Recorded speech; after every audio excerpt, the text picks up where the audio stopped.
welcome back to season 9 of the pod. We are so excited that you guys are here with us.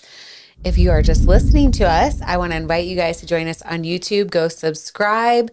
If you haven't subscribed yet, man, we'd really appreciate it as we are just launching into the territory of YouTube. Yeah. Dun, dun, dun. We want to start off, as we always do, with a review from one of you. Thank you for those of you guys who have been putting in a review. It really is so encouraging to us, and it helps other people to find us. And we're passionate about sharing hope. So this one is from, man, I don't even know how to exactly pronounce this, but Jana EARN. We'll just put it that way.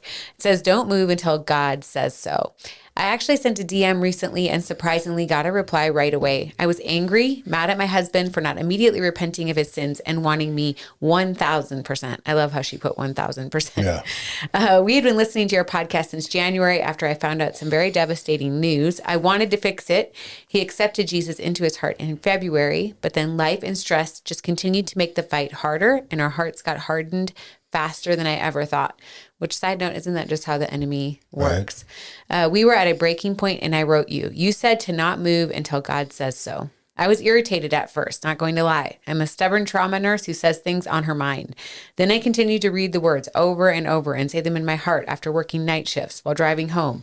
I was furious when my husband left without saying bye. I assumed to go train someone. He's a personal trainer.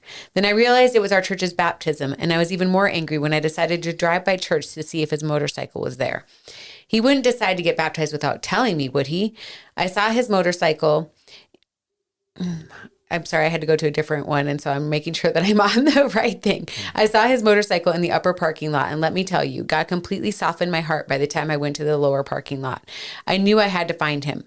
As soon as I finally found him, there were over 150 people getting baptized. Praise God for that. He broke down and I hugged him. Probably the best hug we've ever had to date, because at that moment, both of our hearts were softened. I called off to work and got to see my very best friend get baptized.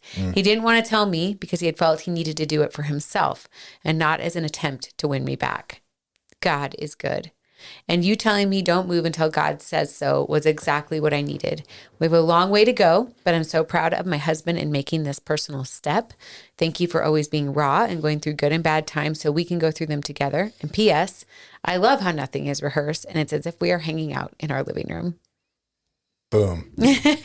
She probably heard that bad review. Yeah, she probably did, where she's like, okay, I better reach out to them and tell them I actually like the bad. I love that testimony. Yeah. That's awesome. Well, I love how, we oftentimes will not hear until we're ready to hear something. Yeah. And so I love that even though this individual, when she first heard what I said, don't move until God says so, her initial response, right? Yeah. But then she did wait. I'll say though, I was thinking while you're reading, she said she's a trauma nurse. So I'm assuming ER, you know, and they got to be some of the hardest people out there.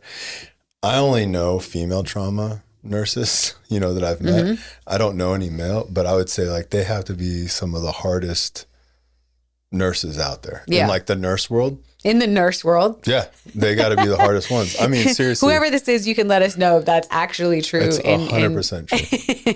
I mean, definitely that takes God has to place a special call on you to be able to handle those situations. Think about one ER nurse right now. Yeah. And you know how she is. She's feisty. Yeah, I know. That's what I'm saying. I love it. She's feisty and I love it. And I think what's beautiful about what she said is that initial reception, right? We never want to hear the things we don't want to hear. Yeah. I mean, that's the reality.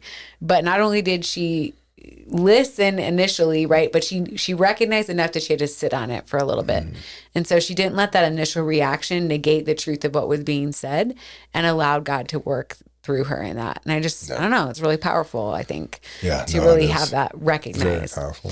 So are you ready for today, baby? Yes, it's scripted today. So I'm going to talk. I'm going to talk, and then there's going to be a pause, and I'm going to be like, Lisa, you need to start talking. Oh, okay. Well, this will be a new thing. I'm interested to see how this is going to go.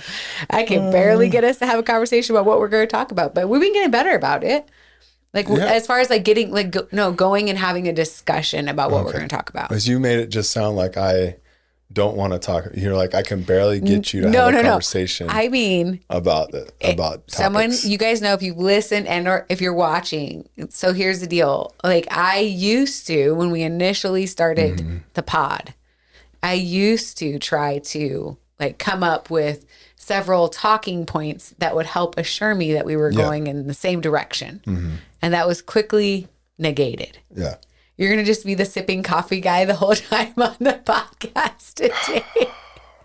I'm just waiting for Brad just to like continually throughout the episode, just wisely drink his coffee and stroke his beard and raise one eyebrow. So if you are not watching on YouTube, I just want you to be aware of the things that you're missing out on, all the little nuances of facial expressions, which actually brings us, I wasn't even planning it, but that kind of brings us into our topic today. Yeah, you just did the first 5 minutes like so awesome right now.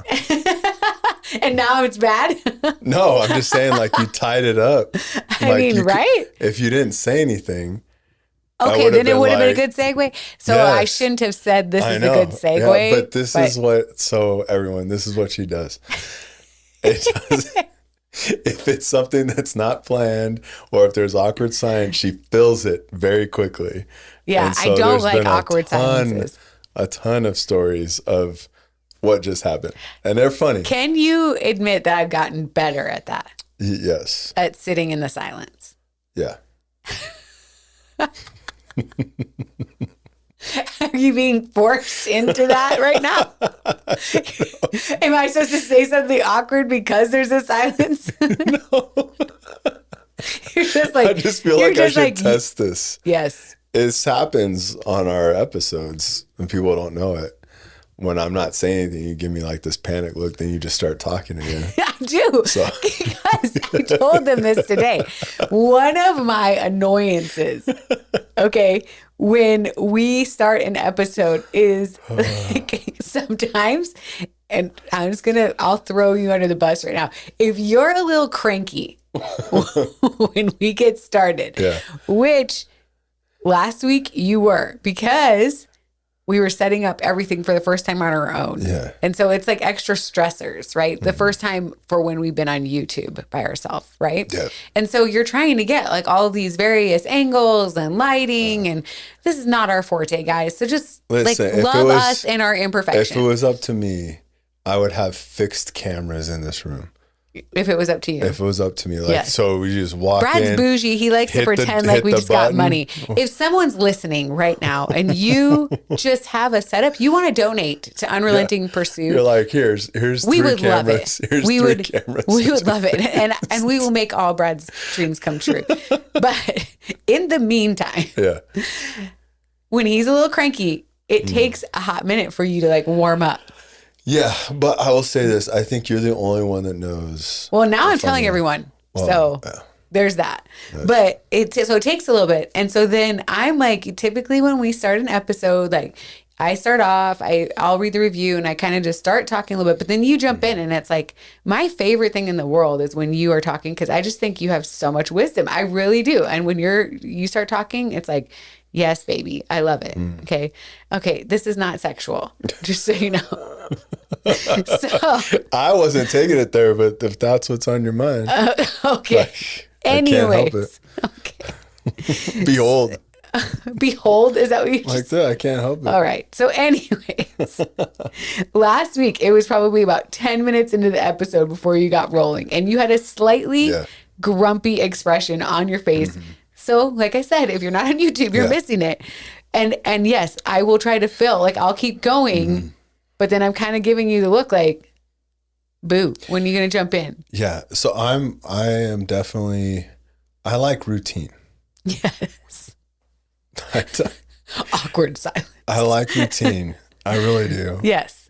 When I do like breaking routine, but I like routine. And for things like this, I like routine. So when things are out of routine, I'm not happy. Yes. I try not to be like that. But so just something I'd have to deal with. I would say that's when I have like a micro-rejection, which is what we're going to talk about today. Segue again. Yeah. Dun, dun. Wow. Okay. Okay. All right. Micro-rejections. Yeah. And this actually came up because we were having a conversation with a friend. Okay. You don't remember this conversation? No. Listen, it's been a busy almost month. You want me to remind you of the conversation? Please. So our friend was telling us how he likes to like write songs for his wife, and he'll have little jingles that he writes out for her. Mm-hmm. And then when he starts to sing these songs or anything like that, she'll turn the music up like in the car. And then we talked about how there's this like micro-rejection. Of course, I was thinking he was pouring out like a love song. When we got into it, it was more like these really dumb little songs that he was making up all the time. God. But it brought up the micro-rejection topic. I am a horrible friend. No. I do not. I mean, I vaguely remember. I do not really remember Brad, this at all.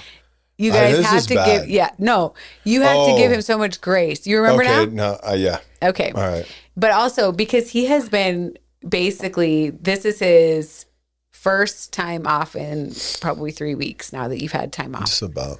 And so you've been getting up at 2:33 in the morning.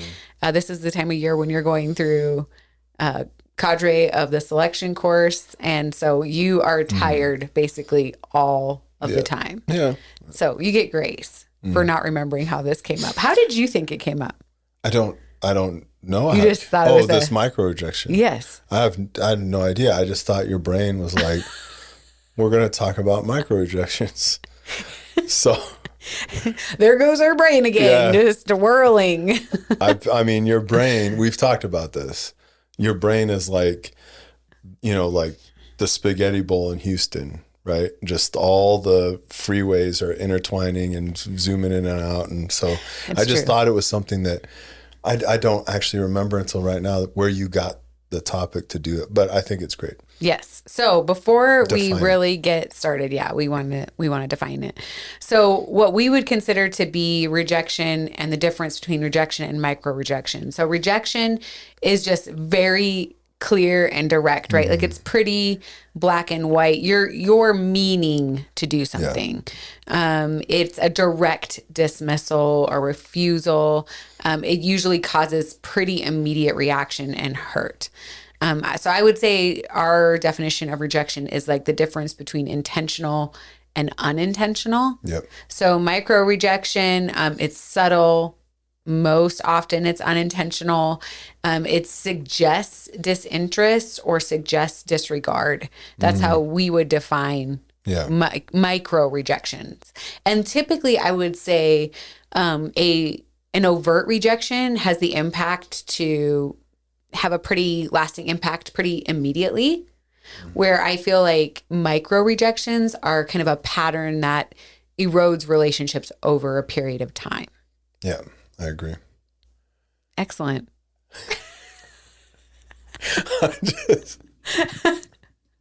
I agree with that. I know you do. So you give me some examples of what you would consider to be micro rejections. There's a lot. Are you spaghetti bowl right now? Yeah. Okay. So I'm just trying to think. So, it could be as simple as like you have an idea for something, right? Yeah. It could be as simple as that, where I'm just trying to think of a good example of idea. Like, I don't know. I'll give you an example that it relates exactly to what you're talking about, that I feel like you have experienced micro rejection in this area from me. Let's lay it on, please. Lay it on. Well, specifically, the one big thing that I'm thinking about is when you originally brought up the idea of us actually starting a podcast. Yeah. I felt that was more full rejection. not. So, I did. Okay. I felt fully rejected in that moment. There was no subtlety out of that rejection. Okay. For me, it was very subtle. Then I don't want to see the full rejection. No, you don't. Okay. You do not want to see that. No, I see where you're going with that. I just felt, because it was very overt to me, like I knew. Right. But the reason why I say that it's like that micro, it's not like I was overtly telling you no. I wasn't saying like that's a horrible idea, but you saw from my facial expressions, from my lack of engagement in the conversation, that is why I would say micro rejection. Because I wasn't saying like that's a dumb idea. I wasn't saying like, oh, like I don't know where you're going with this, or I don't like that. No, for me it was a processing mechanism. But as you're saying this, I think the biggest example of micro rejection is when you're talking with your spouse and they're on their phone. Oof, I 100% That's agree. a micro rejection. That is a big one. Yes. It really is. And we've had conversations about that. Yeah, absolutely. And I've told you, like usually, I mean, I think I'm good about this. So, I've been very busy lately. So I've had to be on my phone a lot when I'm not there. And I've told you like, hey, could you just give me a minute? But like we've learned that. We've learned Oh, no, absolutely. Yeah. But I'm writing out, hey, I need a minute. Yeah. Real fast. I want to know what you're saying. Yes. And I don't want to like do both things. You can't really do both things. Not well. Yeah, not well. And so I think that's a huge micro rejection. And I don't think people understand it. So like normal day to day, you're at home with your spouse, just say it's a day out, Saturday, everyone's home and you're just kind of hanging out and you're talking, and then one spouse just like picks up their phone and is like scrolling. Or you're talking and maybe even someone is on their phone and they're just, kind of mindlessly doing something, and you start talking and they don't put their phone down. That's what I was getting at. Yeah. Where I think I used to be, I'm not tooting my own horn, I think I used to be very bad about that, where it was like, well, this is just mindless. So I'm just like, I'm listening to you. There were a couple of times I literally stopped talking to you and wouldn't have a conversation. And I think that's when things actually changed. Because you're like, wait, babe, I wasn't even. I was like, no, it's not. No, forget it. So that is about taking that micro rejection. And when you do the micro rejection with the phone, when that is, right? Let me hear. It's when we're like on the couch chilling. Yeah. And then you get on the phone and it's like, what's going on? Because I think even in that is like, that's never a mindless scroll thing for me if I'm picking up the phone. Well, I also, yes, but also it's like, yeah, but I'm then like, still you're micro-rejecting my time with you. Micro-reject. Right now. But I do think this is a big deal. No, it is. And it's because our culture now is like, we're so like intertwined with our phone. And if you don't think that you're intertwined with your phone, I would just challenge anyone who's listening to this, try just going to the bathroom without your phone. Yeah, I was going to say something more extreme, but that's so simplistic. But I mean, like you'll see like how intertwined you are with your phone, and how afraid we are to really separate from that, and or like just be by ourselves, just silence our mind. I have a funny example of this. So with work, what I've been doing, we were out in the mountains, and usually we have no coverage. So scared where this is going right now, because I just talked about the bathroom and then you went to this mountain. We had usually every year when we go out to this one spot, these couple spots, we have no coverage with our phones. And so we have to, we have to bring sat phones. We have to do all this stuff so we can reach back if there's, serious issues going on, right? So, just reach back comms. And this year we actually had service. I mean, we brought it. Yeah. Right. But we had full coverage everywhere we went. What was funny about it was there was times when we were like hanging out around the fire, and one of the older dudes was like, "What's going on?" He's like, "I don't care if we have coverage. Like, everyone put your phone in your pocket. Like, we're around the boys right now." Yeah. And we don't get to see each other all, it was like this big deal for him. And I started laughing because I was on the outside of this fire ring when this was going on. I heard it and I looked over, and sure enough, everyone's like on their phone. They started putting it away. But like, he felt like, hey, wait a minute. Like, what's going on? We're not paying attention to each other, like real life. Yeah. What's going on? So it's very interesting. But yeah, I would challenge you to go to if you think you're not in it, go to your phone, or go to the bathroom without your phone on. Yeah. So, or without I mean, your phone with you. as a start, you know, I mean, I think, and even in that I realize like when I am too involved on my phone, my prayer life suffers, you know, because it's like the moments where you can quiet your mind. Right. And, you know, just recently had this conversation with someone that the enemy shouts, but God whispers. Yeah. Right. And so it's like the moment that you fill your mind with everything. Like you never leave a moment for quiet, for silence. It's like, what are you missing out on? Like God's whispers. Are you missing out on God's whispers It's like in your life? that little reel that friends of ours sent us, or maybe you sent it, and it was like the youth group, and the youth pastor sitting there at the chair, and all the youth groups behind him, and this youth girl comes up to him and says like, "Hey, I really want to hear, I really want to hear God talking to me," and he's like, well, "Read the Bible," and she's like, "Well, no, I want to hear him like out loud talk to me," and he's like, "Read the Bible out loud," you know, and then it was just a funny reel, but it's so true, right? So if you're leaning more to one side, not saying it's your phone's bad or anything like, it's not inherently bad, but if it is taking time away from you in your prayer life or getting into the Word, then it can become bad. Yeah. And I mean, it's meant to be addictive. Yeah. And you see that. I mean, I think every person struggles in this area, whether you want to admit it or not. And it does have an impact on your relationships. And especially, I'm really glad you brought this up as like that micro-rejection, because I do think this is consistently an area that we are both feeling that and also doing that to other people. Even if outside of your marriage, like your kids, they see that all the time too. And if they don't have phones yet, eventually one day they will, and they will model what they see. Yeah. And so if you are, you know, quote unquote, engaging in conversations with them dismissively, if you are, you know, more intertwined with your phone than you are engaging in eye contact with them. What if I threw it the other way? What if, let me ask you, is this an example of micro-rejection? Let's hear. Right. Could micro-rejection also be putting the tablet in your kids' hands so you don't have to deal with them?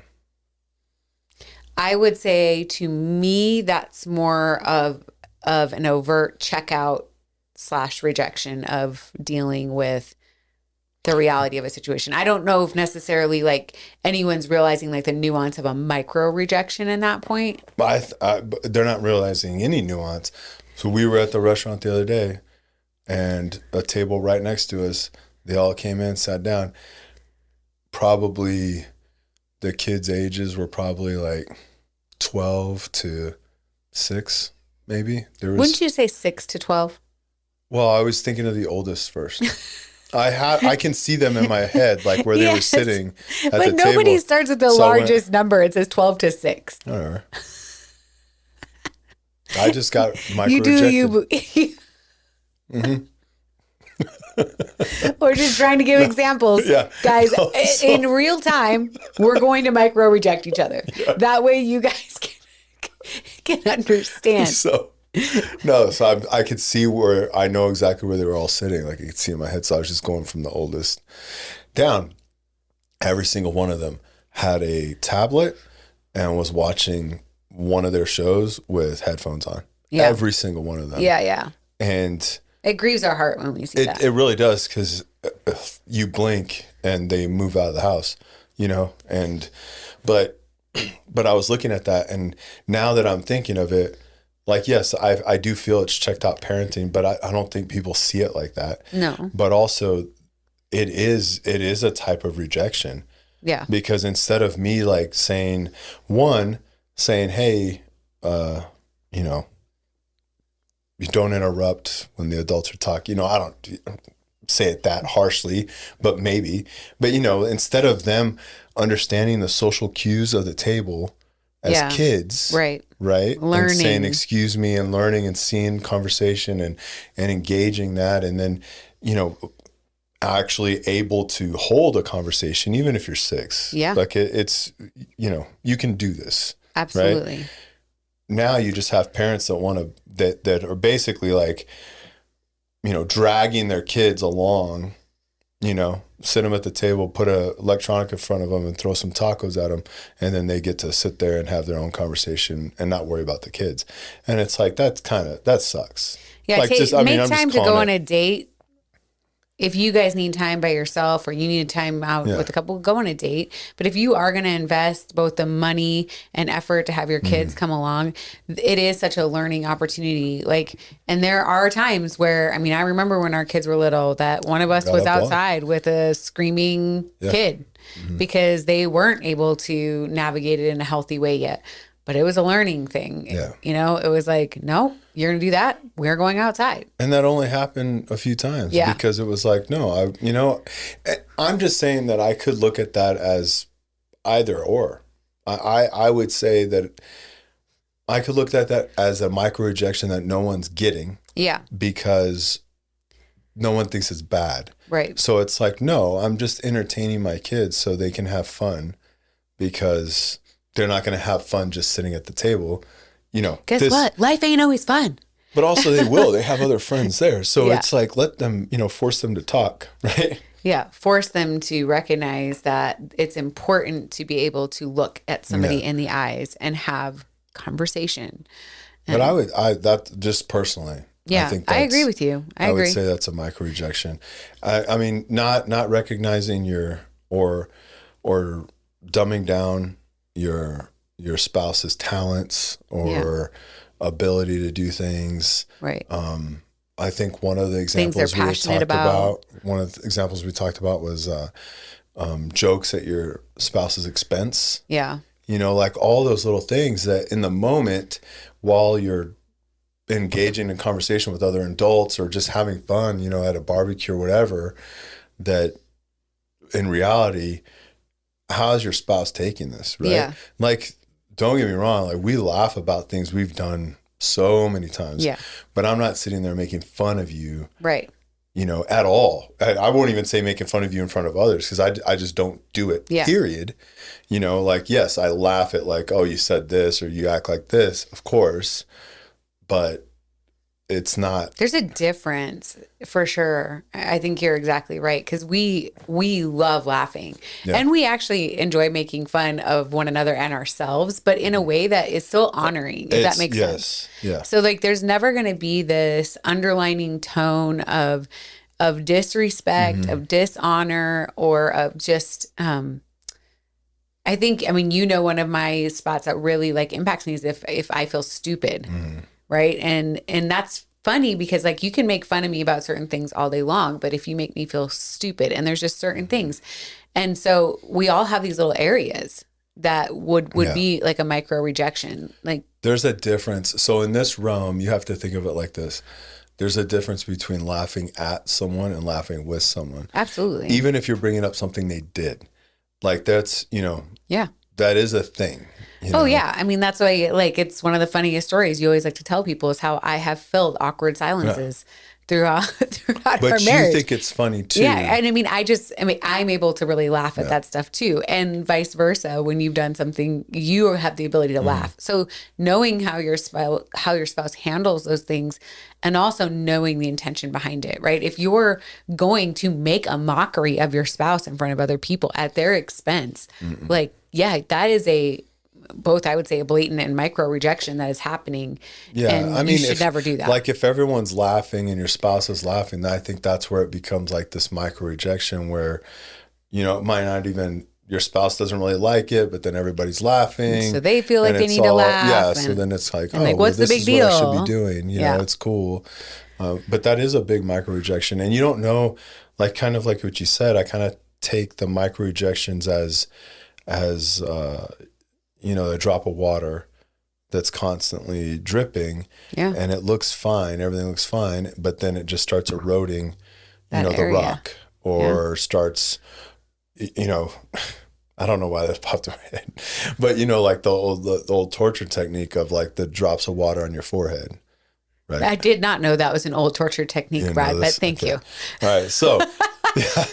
The old torture technique that just everybody knows about, the drops of water had so it would strap your head. I don't know how old this is. It's old. I don't know how old, but they'd strap your head to a plank I'm assuming a plank, a table. I don't know.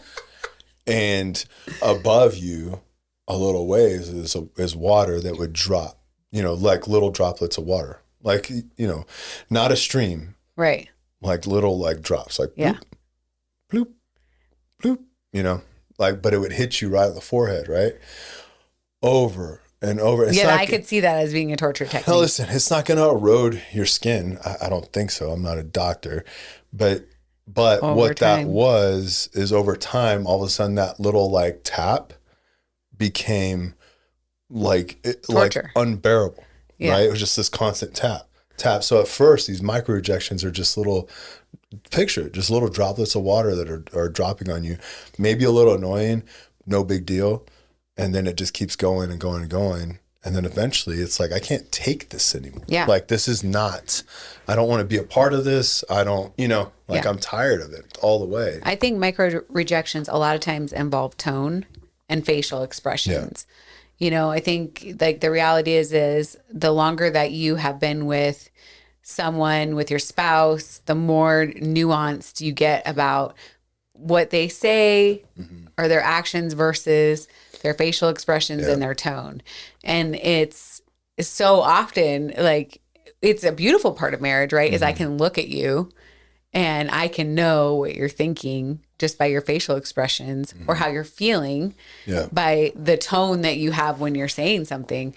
But it can also be a very hard side of marriage because I can hear things you're not saying, right? Or vice versa, right? Like if I'm having a bad day, I can be talking normally, but by my tone, you can know that I'm not okay. And we can start, you start walking on eggshells around someone, or you start feeling like, okay, what's really going on if someone isn't willing to have conversations? And so we do have to be really careful, I think, to clarify and to also adjust tone and facial expressions if they are being perceived as like little micro rejections throughout the day. Like this isn't a good example.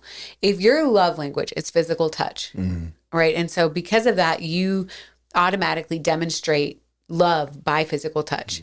So let's say you walk by your spouse and you smack them on the butt or you grab their hand and you see on your spouse's face like this, or their whole body just kind of tenses up, right? They don't say anything, but in that moment, like it's a micro rejection, and it sends this message that, oh, you don't want me, right? Like those kind of little micro rejections, I think, are tearing away at fabrics of marriage over and over and over again. And I think specifically, it's always funny to me how someone who has their top love language, which we've just talked about love languages here recently. So go back and listen to that episode or watch it. But you have someone whose top love language is physical touch and someone else whose physical touch is usually really low. And so it's so interesting because it's like over time, just like you said, that drops of water, it's like pretty soon, just like I starved out your love language of gifts, apparently. Yeah. You just strangled it out. Strangled it out. Buried it deep down. So anyways, over time though, you do kind of start to live in that micro rejection. Like pretty soon you're walking by your spouse and you're not reaching for their hand anymore. Pretty soon you're walking by your spouse and like you anticipate rejection even before it's happened. And then that disconnect, like it just continues. And you have a whole narrative in your head that's never even... It's not even said, and there could be so much behind it, right? Like, let's say it's the wife and, you have 3 little kids and you've had somebody on you all day long and your spouse walks by, hits you on the butt. You're so touched out at that point because you've been touched all day long that you're not even rejecting your spouse. You're just so touched out that like your body's having a physical response. But because nobody's talking about it, both of you guys have this perception. The wife is like, oh, okay, well, if I seem to respond in a positive way, I'm saying I'm going to have sex tonight. And the husband is like, wow, she just totally rejected me and doesn't want me. And so, that inner narrative that happens with micro rejections, I think is huge. Yeah. I was thinking of another micro rejection is as simple as fixing whatever your spouse did Oof. Yeah. into the way you want it to be done. Dang, that's a good one. Yes. And I was thinking of this because someone commented on YouTube and they 100% agreed with how you empty a dishwasher, right? 100% agreed with it. It just logically makes sense to me, right? On how to empty it. I know there's a way to load it too, but whatever. It doesn't make sense to me, so it's clearly not right. Well, no, like there are, I mean, if we're going to talk about dishwashers, I mean, I do think that there is a definite like way you should load it, right? And I feel like we should have like a whole dishwasher episode. Yeah, yeah. Or chores episode. But no, so so I know you didn't load the dishwasher. I think one of the kids did. I rearranged it the other day because it was annoying me. But I know you didn't do it. So like... What if I did? You didn't. 100% did not do it. Because there was cups on their sides. Oh, yeah. Like, yeah, exactly. It was like just throwing in there. You know, I could just see one of the boys like, oh, it'll wash. Yeah. I'm just going to throw it in. Right? The inside doesn't matter. Yeah. Just the outside. Exactly. They're teenage boys. And it didn't bother me like in the sense of like, oh, why did the dishwasher get loaded like this? I was just putting stuff in there and I'm like, you know, put these cups up, you know, do this, do that. And I know you didn't do it because I know how you do those things, right? But say that was a thing for you. Like, I go to load the dishwasher and then you go over there and you sigh and then you reload it. Right. Like, and we've talked about this in past episodes. Like, eventually I'm not going to do it. Yeah. Because I don't want the micro-rejection. I don't want the judgmental attitude. Like, I don't want it. So I'm just going to be like, I clearly can't do it right. Right. Even if I attempt to do it right, I can't do it right. So guess what? Not doing it at all. You're doing it. Yeah. I ain't even going to lift a finger about it. Yeah. You know? And so it's interesting, you know, or even, these are the examples I have. So even laundry, right? Mm-hmm. So I know I don't fold the laundry perfect. I know this, right? I grew up folding laundry, so I think I'm all right at it. But I know I don't fold it perfect, right? And I get to a point where I'm like, it's a towel, it's going under the sink, like it needs to be folded, but I don't care if it's folded with the seam this way or poofy that way. I don't care anymore. Like, I'm just gonna make a stack of towels. Boys, Brad hates the laundry. Take it upstairs, shove it under the sink, get a towel when you need it. Like, I don't care anymore, right? But so I know that sometimes when we're full, I know it looks different. Yeah. But you never go over there and go, I'm going to have to redo this and refold it. That would be dumb, actually, because then it's like all the work that I tried to help you not do, now you're doing it again. Yeah. And then you would just get more mad. You're not like this, but then you could just get more angry and be like, well, why do you even help? I'm just going to have to do it all over myself. Then it's like. Which FYI, if you have that question, that narrative, and it's being portrayed by both your, size and tone and blah, blah, blah, you can accept the fact that people will stop helping you. They will. And either you need to be okay with that. Yeah. Right? Because if you have that control perfectionism that is so a part of how you do every task, then you are asking for people to step aside and let you do it yourself. And what happens in those moments then is people get bitter that no one helps them. And I could say this, right? Like, I mean, it's like, hey, you can ask in a nice way for things to be done how you'd like them done. I'm not saying don't do that. Like, like, of course, 100%. I'm going to tell the boys, like, this is how we fold the towels. Yeah, exactly. Like, I don't want to come across as like, if your spouse is helping, don't say anything. Are you doing a caveat? I don't know. Like, caveat. Yeah, like where it's like, hey, for the people that don't, like I'm the one that always does that. Yeah, but it's because I could just hear people going, well, but there's a right way to do this. And they're not, so like you teach someone to do something. I thought specifically, this is the only reason I brought it up, is because when the boys do the lawn, right? Oh, yeah. Like I said, I'm not a lawn expert, right? I've been mowing lawns since I was a kid, though, but I'm not a lawn expert, right? But so I don't remember if it was our oldest boy or youngest, but they mow the lawn and they do great at it. Like, no issues, right? They do great at it. Cleanup could be a little better, but whatever. There was like a couple like mohawks in the lawn, right? So if you know what I mean, like, they didn't overlap correct, whatever, right? All the way, I don't know. There's just like some little tiny, barely seen mohawks, right? So afterward, I went out there like the next day. I didn't even know they mowed the lawn. I went out there the next year and I saw it was mowed. And I was like, oh man, the lawn's mowed. Looks great. And both boys are there. And I don't even know if anyone said like, oh, I mowed it. You know, it was just kind of like one of those things like, hey, the lawn looks good. Like, thanks, guys. And then I was like, I mean, there is a couple little, you know, mohawks, you know. In our family, I think we've learned to laugh about that kind of stuff. So, I mean, I was like, hey, man, there's a couple little mohawks. I was like, just make sure, guys, like you overlap. Yeah. You know, when you're mowing or whatever, however you want to do it. I really don't care. Like, you know what I mean? Like, as long as it gets done and like, hey, you missed a spot. Hey, next time, you know, I didn't go out there and like pull out the lawnmower, hook it up and start mowing all over again. Yeah. Or like, get it out, make it right. Like, like you can't do anything right the first time. And just this crushing spirit where you want to train and not crush spirit. That's a good way absolutely, to put it. Because they know, like the boys have been brought up, and I'm my daughter, but the boys have been brought up that they know, like, hey, do it to the best of your ability the first time. You don't have to redo it. Yeah. You know, you're not going to have to spend more time on it. Don't rush it. You know, all these things. And I don't even think they rush the lawn. I mean, we have a very small lawn. We live in El Paso, right? Yeah. I struggle for the green. Yeah. It's not this huge monster lawn.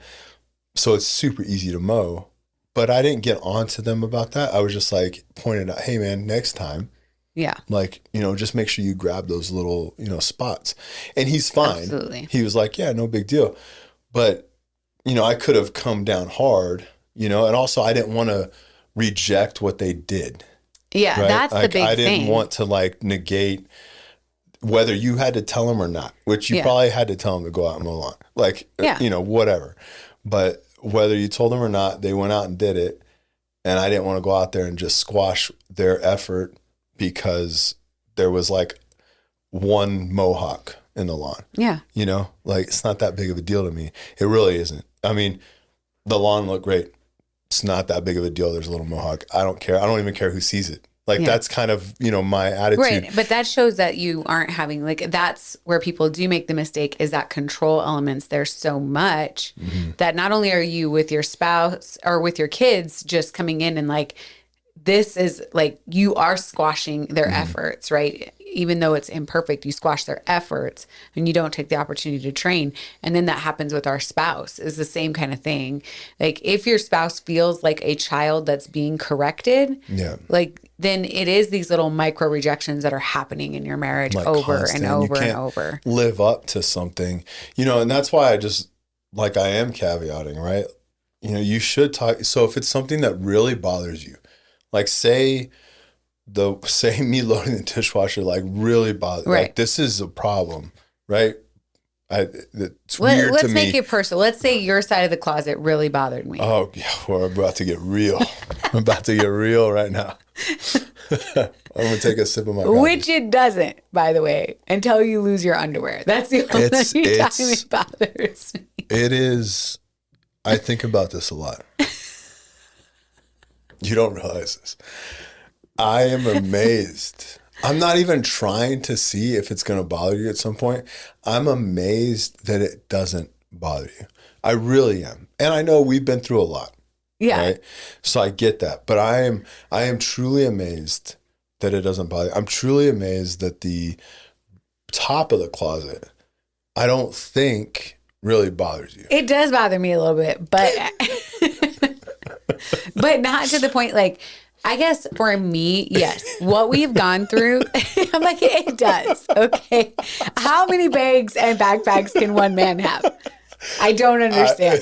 It's like just today, he took out like 3 different backpacks as like an assessment of what he should take for a trip. And I'm just like, it's just, how many backpacks do we have? Like, this is a problem. And then it's like, let me go through and decide, like, how's this one? What about this? Is this a good one? Like, does this look large on the back or is this one fine? I did do that. I don't want to look stupid with like a little baby backpack on, and I don't want to look dumb with a big back. Perspective does change everything. And I think even in micro rejections, like both of us do know our hearts. If I really said to you, babe, we got to attack this closet. It would see the reality is this is what I need to this is what I know needs to happen in said closet. Yeah. Is that I have to go do it. Yeah. But the problem is that you have so much work stuff that's almost impossible. I know. And I've told you, I've told you this before, I think, like you were like, you've done something and you're like, hey, I don't know what it was. And I'm like, you know what? I don't care. The shed. I think it was the shed. I was like, get rid of whatever. Yeah. Like, because I do get to a point, like I'm almost to the point and I'm trying. Like the closet is a battle for me. It really is. Here's how my mind works. I know it's not a micro-rejection. I know we're kind of getting off topic, but here's how my mind works. So I go to the closet. There's stuff hanging, folded, but then behind the hanging stuff, there's just clothes, like underwear, socks, all that stuff. And then on the floor, it's just shoes and more shirts and things I've worn and two things. When I get home from whatever and it's time to go change and shower, I don't want to spend a lot of time in there. And this sounds so ridiculous. I know this sounds ridiculous. I've had this conversation with myself that it sounds so ridiculous. It doesn't take but 30 seconds to hang and or fold something, if that. I know this sounds ridiculous, but I want to get in there, throw all my stuff in the closet, jump in the shower, change out. I will literally be holding what I just took off. And in my head, I'm like, yeah, whatever. And I just toss it over there. It sounds so ridiculous as I'm saying it. Okay. I know how ridiculous it sounds. But in my head, I'm justified because I'm like, I want to be out of here. I want to be in the living room with everyone. And I'm not FOMO, but I just want to be with my family. So I'm home, shower, throw the clothes in there, switch it out. All right, good. I'm out. Right? Yeah. That's what I want. So that's why I do those things. The closet gets to me. It does. But I get it's too much. And so I'm like, I can't deal with this. So you know what I think the reason why that the closet does not bother me? Because you can close the door. No. Oh, okay. But thank you. Thank you for trying. Close the door and it goes away. For trying to answer that question. And I'm only saying this, and I know it is off topic of our micro-rejections, but I do think this matters. We've talked about perspective on everything. I think the reality is that when we learn to, I don't know, see the heartbeat behind things, or, if you want to think about it as, failures or, unmet expectations or whatever else, like I feel like when I love you through any of those kind of things, like I see how you love me through mine. I don't know if that makes sense, but it's like I have all my own things that are just like shortcomings and, things that I'm not putting away or doing, or the times when you come home and things are not as in order like I want them to be. And I feel like it's this recognition of our lives being blended together enough that when things are not the way that I want or that you want, it's like, but it's okay. Mm-hmm. Like that's just an okay thing. Like it's not the hill to die on. Mm-hmm. And we talk about that a lot. And I think even in this micro-rejection thing, it's like recognizing the heart behind things. Like if this bothers my spouse, like I know that if I told you this closet really bothers me, like it really bothers me. Like it's starting to get to the point where like every time I go in our closet, I'm like, ugh, right? I really do feel like you would take that extra 30 seconds to put your clothes away. And I think that's what it is. I think for me it's like, I would clean it out.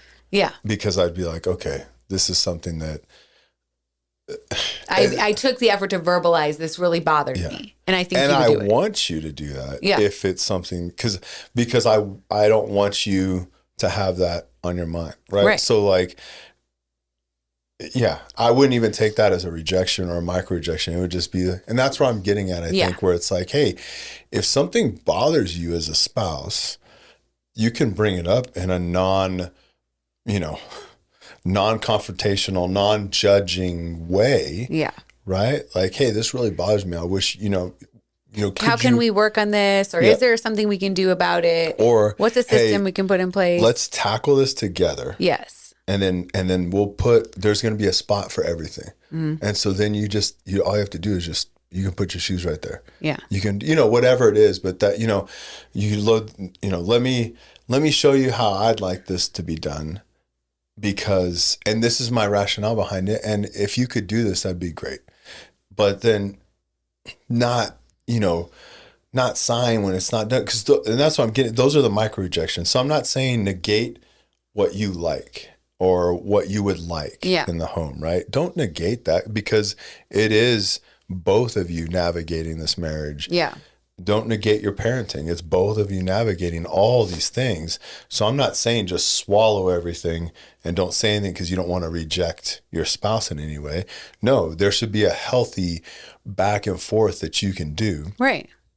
Now, when you're broken and it's straining and those micro-rejections have become this monstrous thing, there's going to be a time where you're probably not going to be able to do this. Yeah. Because it's going to be, you didn't take the trash out again. Oh my goodness, you always told me to take the trash out. I was busy doing this. And then you wanted me to do, and then it becomes this whole thing. Yeah. And I would say, especially if you are recovering in any way from broken trust, your word, like, I'm going to take the trash out, becomes a lot more than just I'm going to take the trash out.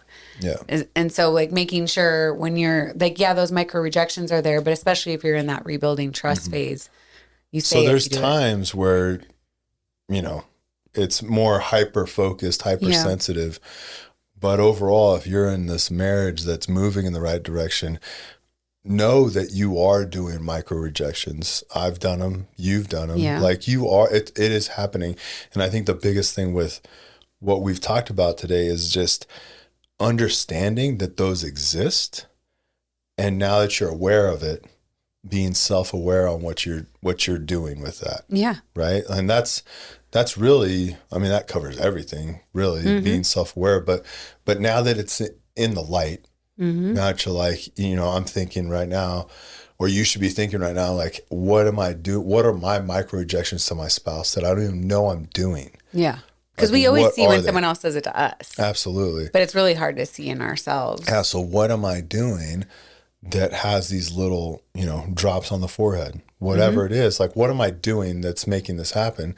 And then not doing those things. Right. As simple as that sounds. I know it's tough, especially for people with control and that perfectionist side of things. I know it is hard, but trying to let go of that and really just going to God and being like, hey, how can I release this from me? Right. Yeah. Because it is a heart thing. It really is. Because once you start, so it used to bother me.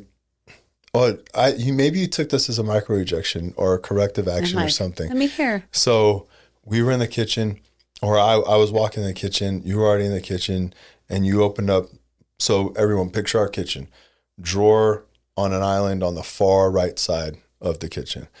She opens a drawer, takes out stuff to clean her glasses, and then she walks all the way to the left side of that. We don't have a big island. I walked a few steps. Yeah, our kitchen's not monstrous, right? So she walks to the other side of the island, and that's where she's at. I walked in talking to her. I saw the drawer open, and I closed it. And she's like, I was going to close that, but I'm still cleaning my glasses. I'm going to put these away. I didn't think anything of that. Yeah. Like, I didn't, and I said that. I was like, oh, I just saw it open, so I closed it. Like, but if we didn't communicate all that, you could have taken that as. Yeah. Well, and I will do with that. I will end up interpreting stuff like that because a lot of times, and I think this is what happens with women, is you came in and did that. But to me, it's like, I didn't think you were going to close this drawer. Or I did, like it's that element of things that comes in where it's like, I'm aware the drawer is open and I'm just still doing something that is involved with something that goes in that drawer. So it's almost like, and I think that this can happen with anything, especially as like a stay-at-home mom, little things around the home can really feel like this is a direct assessment of my role, like my job.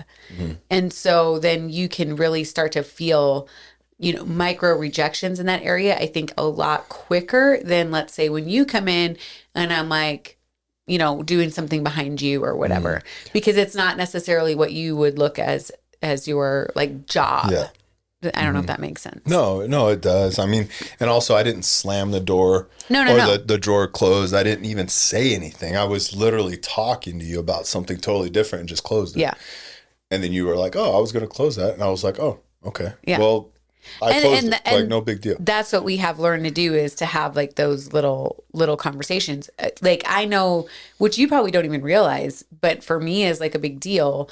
Little things like, I grew up and my house was a lot more chaotic than the way that you grew up, which is probably why I can handle some of that stuff a little bit better. But, one of the things that inherently all my siblings and I have talked about is that we would have this habit of like leaving cupboard doors open for some reason.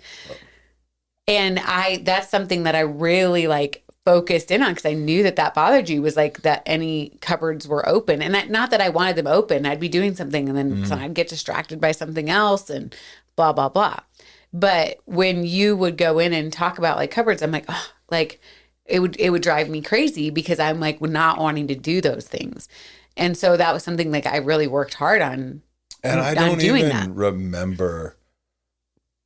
Clearly I remember closing cupboards a lot, but I don't ever remember being like, this bothers me so much. I don't understand why you're not. No, that's what I'm saying. They're micro things, because it's not this overt, like, this is ridiculous. Why is the cupboard open?